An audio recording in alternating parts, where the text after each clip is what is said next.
So how do we sequence the learning of our multiplication facts? Doing them in the right order is going to make life easier. Doing them in the wrong order, well, okay. But just as a backup here, we don't want to touch these facts until we've really hammered down adding and subtracting skills, especially up and over 10. And we also do doubling 2-digit numbers, and we'll explain why a little bit later. So the first number fact that we teach is not on this chart, and that is our zeros, which everybody learns very quickly, followed by their ones. After the ones, we are going to do the twos, and those should already be nailed down doing just regular addition facts, right? Those are our doubles. And from here, we're actually not going to go to threes. We're going to go to fives, and we're going to go to tens, because every kid can quickly learn to count by fives and tens, and we're going to nail down those facts, and that's going to help us find some of the other facts. Now, interesting, some kids get this, some kids don't, but the fives table is also related to halving numbers, because multiplying by 5 is the same as multiplying by 10, then dividing by 2. So from here, we are going to build our 3s and 4s together. And the way that we're going to do this is actually from jumping off from the 2s and the 5s. So if I know, for example, that 8 times 2 is 16, I should be able to add another 8 to get me up to 24. If I know 5 times 8 is 40, I should be able to subtract an 8 to get me to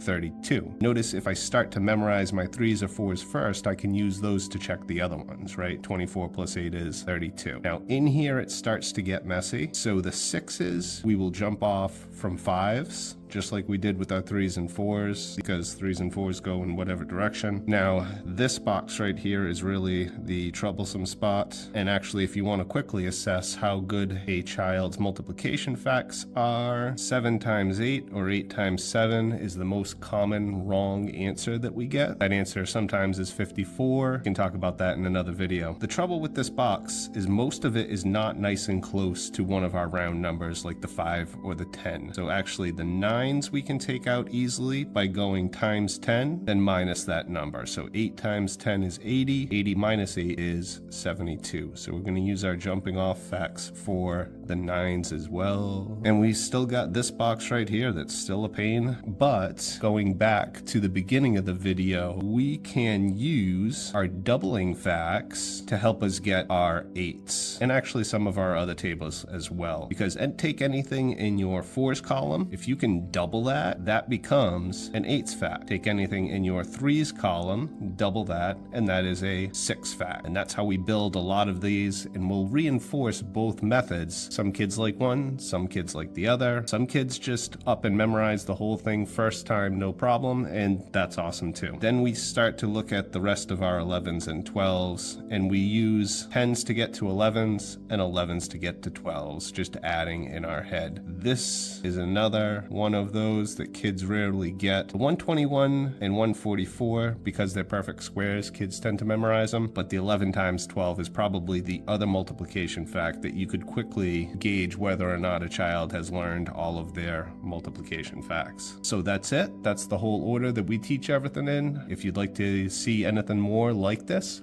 please comment below.